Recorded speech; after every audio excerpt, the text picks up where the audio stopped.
Sorry, I meant. Okay, so today, for social studies, we are going to be learning about King Henry VIII. So I'm going to go get this posted for you because I don't think it is. Or did it just post? Okay. So go ahead and head over to Google Classroom. Sometimes saying Google Classroom doesn't roll off the tongue very easily. Google Classroom. Over on social studies, you should now have a new assignment called Henry VIII. Oh, I think I forgot an I. Henry that says 7th, but it's Henry VIII. My bad. There is a set of Google Slides that you will need to open, as well as the informational PDF there as well. We're going to look at the slides first just to see what type of questions we're answering, and then we will go through the PDF to see where the information is. So let's just get both opened up for now. If you zoom into 50, it's a pretty good thing.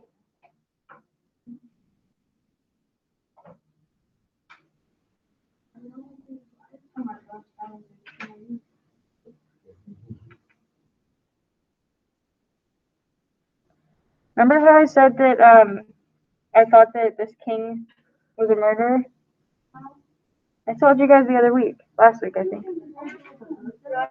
A murderer. Because he couldn't get divorced, so he murdered the wife instead. This was ancient, or in the medieval times when it was really, really, really not good to get divorced. Like, it was really, the church very much taught that you should not get divorced. And he was a king, so it looked really bad if he got divorced. But if his wife was dead, he could remarry. So, and from what I know, he killed at least one of his wives, or had her beheaded instead. So that it. He had two. I think he had two of them beheaded. Yeah. He had one that he killed himself with, and then one that. Yeah. We shall see. So we're gonna go ahead and get going. Talking about murders. I love murderers. I mean, I very much enjoy learning about crimes and stuff, so I get where Skylar's coming from.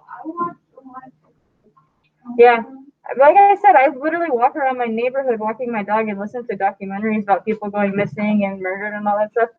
It's not the greatest to listen to. Every once in a while, I have to take out my headphones and look around and be like, am I being followed? I don't do it at night because I live alone and I don't need to listen to that before I go to bed. I won't sleep. Yes, but you have people in your house with you. So if you scream for help, people will come. I live alone. No one's going to come save me. I don't know. Okay. My dog is too lovable. All he does is lick everybody. He would not attack anyone. Okay, let me take attendance and we will get going. Sorry, I got really distracted there. You might scare them. So cool. If he licks them. I mean, my dog looks like he would be big and scary, but he's really not. He's just a teddy bear. If he licks them, then I think. That looks creepy. He tries. Okay. 5, 4, 3, 2, 1. Thank you. Let's go ahead and go over this. So on our slides, it says directions. Using the text, the life and times of Henry VIII. Complete the 3 parts below. In part 1, you will take the role of a historian, so writing down things about history. In part 2, you will take the role of a poet. And in part 3, you will take the role of an interviewer. So let's start this. In part 1, it says, King Henry VIII is one of England's most memorable kings. After reading the text, what 3 events do you think he is most memorable for? So let's go read it and find some answers to those questions. So we're going to learn about Henry VIII. I'm going to zoom in. Don't erase it because that's what you're answering. Just type underneath it or below it. Oh, it happens 3 times. Just kidding. I lied. You can erase that part, you mean? Yeah, once you start typing out the things that are memorable, you can erase that part, yeah. Yeah, I thought that there are different questions on those things, not the same one over and over. You have to write 3 things too. So we're going to go through it, and I will let you guys work on the first slide, but we're going to read through all the information about Henry VIII first. It's kind of a lot, but he was an interesting dude. And like I said, I think he murdered people, so that makes him very much more interesting. Here we go. The life and times of Henry VIII, King Henry VIII. Henry, the second son of King Henry VII, was born on June 28, 1491, a little over 1 year before Christopher Columbus set sail to discover the New World. After the death of his elder brother Arthur in 1502, Henry became the heir to the English throne. We've talked about what an heir is. What does that mean? Good. You inherit the throne when the person before you dies. They're all the same question because you're writing down 3 things that are memorable about him. Henry's father, Henry VII, died in 1509. Instantly, England's popular 18-year-old prince became King Henry VIII, aka who we're talking about. He was widely known for his love of hunting and dancing. Soon after becoming king, Henry was given an exemption from the Pope in order to marry his brother's widow, Catherine of Aragon. So he's married now, at 18. Early in Henry's rule, he relied heavily on Thomas Wolsey to assist him. Wolsey originally served as the king's liaison to help the lower classes, but by 1515, Henry had elevated him to be Lord Chancellor, the biggest role in the government. What's a liaison? What does that yellow box say? Anyone? What's a liaison? Oh, it says someone who works closely with Stop swinging it. Someone who works closely between 2 groups, often relaying information. So he would go between the peasants and the king and give him information depending on what he needed, right? So, next paragraph. In 1517, a reformer named Martin Luther shook the church when he protested against the teachings of the church. We talked about this 2 days ago. Martin Luther didn't like the way that the church was run, so he protested and created his own church called Lutheranism. Luther argued that nobody, not even the Pope, could interfere with one's personal relationship with God. King Henry VIII gained strong favor from Pope Leo X in 1521 when he refuted Luther's teachings and reaffirmed the Pope as the supreme authority of religious life. In fact, the Pope went so far as to call him the defender of faith. Charlie, do you have a question? What's the Pope? The Pope is like the leader of the Catholic Church. Are you gonna help with this one too? Maybe. Next paragraph. Militarily, so in terms of the military, Henry was a superb leader. In fact, Henry VIII became known as the father of the Royal Navy because of his commitment to expanding England's mighty on the seas. When he gained the throne, England had 5 warships, and by his death in 1547, there were over 50 warships.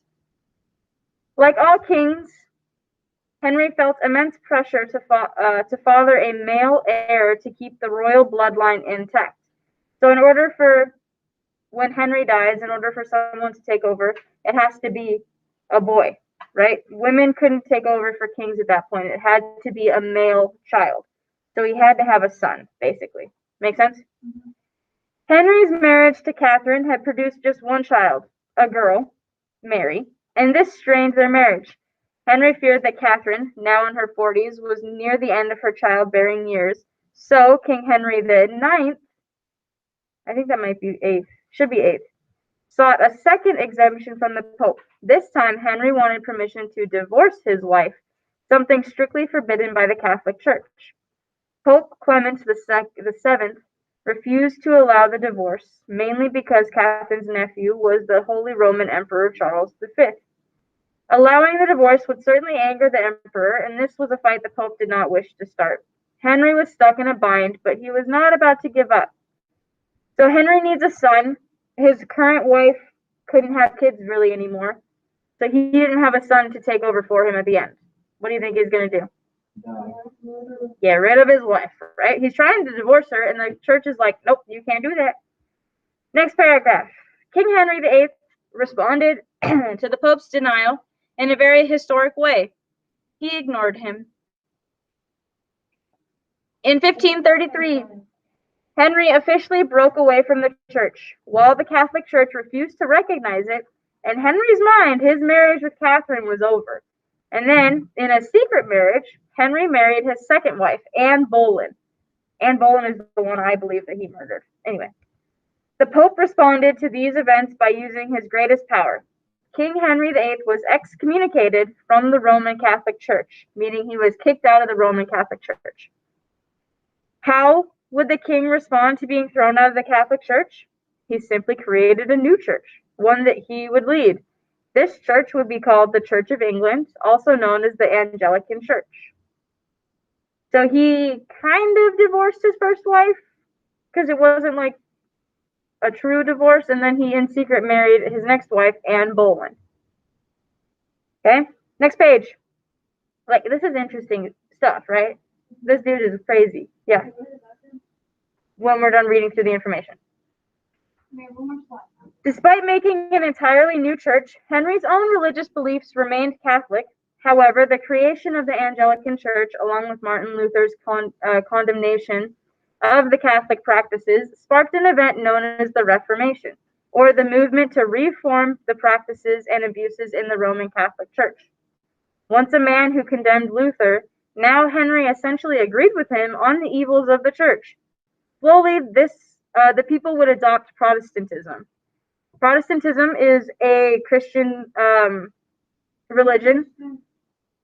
Yeah, formed.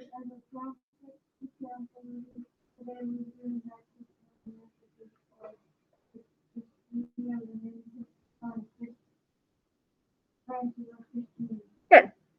So Protestantism is a branch of Christianity with different ones that fall underneath it, like Lutheranism, Baptism, Methodism. There's a lot of isms. So it's a new type of religion. So slowly, when the king left the church and Martin Luther started kind of creating his own church, it evolved and became Protestantism, a new type of religion. Okay. Next paragraph. While not acknowledging Henry's marriage to Anne Boleyn, this did not stop his pursuit of a male heir. However, Henry soon grew dissatisfied with Anne. Her first child, born September 1533, was a girl, actually the future Queen Elizabeth I. And she unfortunately had 2 other pregnancies that ended in miscarriages, which means the baby died before it was born. Tired and furious, Henry had Anne arrested in 1536 on charges of adultery, which is like cheating on someone, and publicly beheaded her at the Tower of London. There are sources that say that the Tower of London is haunted by Anne Boleyn because she was beheaded there. So he basically had her murdered under false charges of cheating on him. So that's why I think he killed her. Not that we know of. That's true. Today, most believe that Anne was innocent and that Henry's Lord Chancellor, now Thomas Cromwell, was the one responsible for stirring up this trouble. Cromwell likely received this order from Henry in order to continue Henry's pursuit of his desired male heir. So I truly believe that he had her murdered falsely. Mm-hmm. Anyway, now that she's dead, it says, soon, Henry married a 3rd time. It was Henry's marriage to Jane Seymour that produced the first male heir that would keep the bloodline intact. Edward was born in 1537. However, Jane Seymour died during childbirth. While gaining a son, Henry lost his wife. So he didn't kill this one, but she did die. The next one. Because, of course, he's got to marry again. Probably. King Henry VIII married a 4th time, this time to a woman named Anne of Cleves. Anne was a German princess, and this marriage was seen as a political alliance. Henry was worried the Pope might try to rally strong Catholic countries, such as France and Spain, to go to war with England because of the king's religious actions. So the king sought to gain allies of his own. Cleves was a wealthy Protestant region in Europe, which is now modern-day Germany, and the king hoped that his marriage with Anne would solidify this relationship. This marriage was a disaster, however, and Henry divorced Anne only after a few months. Poor lady. Ready for this? Just 16 days after his divorce from Anne, Henry took a fifth wife. That's not even, that's a little bit longer than 2 weeks, and he was married again, just like that. Yeah. Henry was 49, while Catherine was 19. Ugh. Catherine did much to raise the king's spirits in his later years, even earning the nickname "A Rose Without a Thorn." Catherine's fate, however, was similar to that of Anne Boleyn's. She was accused of adultery and executed at the Tower of London. So she was also killed by him. Not personally killed by him, but, ordered to be executed. Looks like she was 30 years younger than him. Yeah. This claim had more merit, though, than that of Anne Boleyn. After an investigation in 1541, there was enough evidence that Catherine did actually have a relationship with her personal secretary. So she actually did cheat on the king, so it wasn't false pretenses for killing her. But I still don't think that was worth killing someone over. Probably not. Next one, because, he had a lot of wives. In 1543, Henry took his sixth and final wife, Catherine Parr. Catherine was a very religious and determined woman and acted like a nurse to Henry in his final years. She would outlive Henry by over a year. King Henry VIII died on January 28, 1547, and his only son to reach past infancy was handed the throne. Edward, son of Henry and Jane Seymour, was just 9 years old when he became king. Due to Edward's young age, Henry specified in his will that Edward was to be assisted by 16 executors, known as the Regency Council, until he reached 18 years old. Unfortunately, Edward died just 6 years later at the age of 15, and his death caused England's monarchy to fall into turmoil over who had the right to the throne, because he didn't have an heir, so there was no one to take over anymore. So that's King Henry VIII's life. I don't think I really like him very much. He seemed like not an awesome dude, honestly. So, let's start with this first slide. This is kind of your own opinion. On part 1, you guys need to, I don't need complete sentences.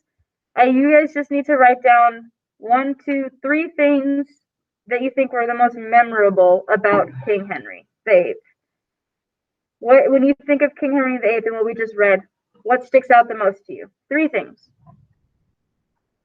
Kaylin, you can use the restroom now. Yeah. His wives? He divorced a couple. Killed a couple, and one of them did outlive him.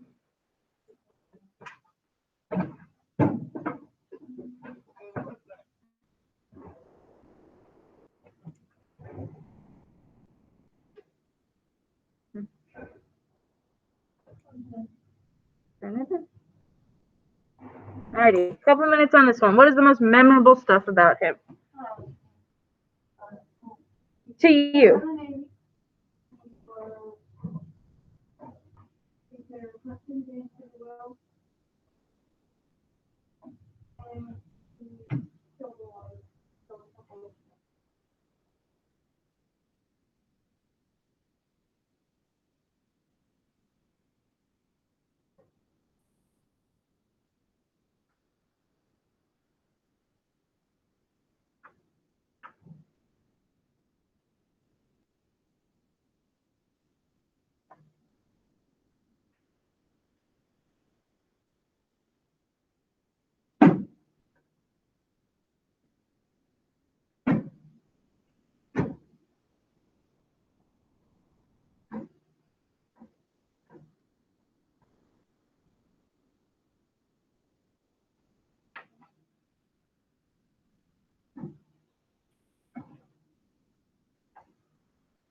One more minute to finish up the memorable things. Sound good?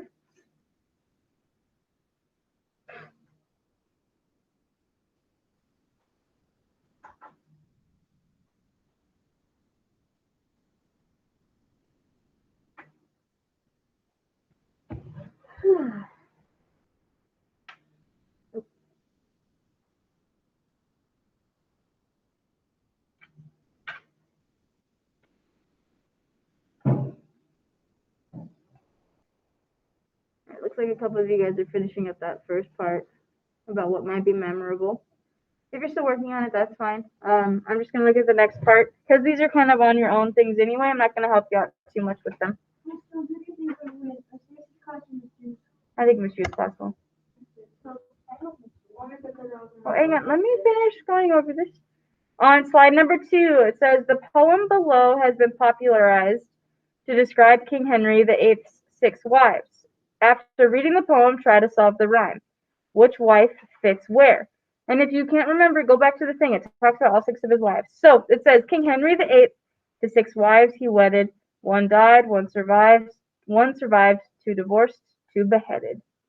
So go back to the document or the PDF, and it talks about if the wife died, survived, who did he divorce, and who were the 2 that you just need to write the names of which wife goes where, right? And then on slide number 3, one of them survived. Part number 3 says you travel back to 1547, just before the death of King Henry VIII, and you have been granted a rare interview with him. What would you ask him? So you have 1, 2, 3, 4 questions. What are 4 questions you would ask him? And then just based off of the information you have about him, give a short thing about what you think he might answer your question as. Yes, you do. Do you need me to return it? Yeah. Just what you think that he might answer. It doesn't have to be correct. Just what do you think he would answer based off of his personality? Then write that.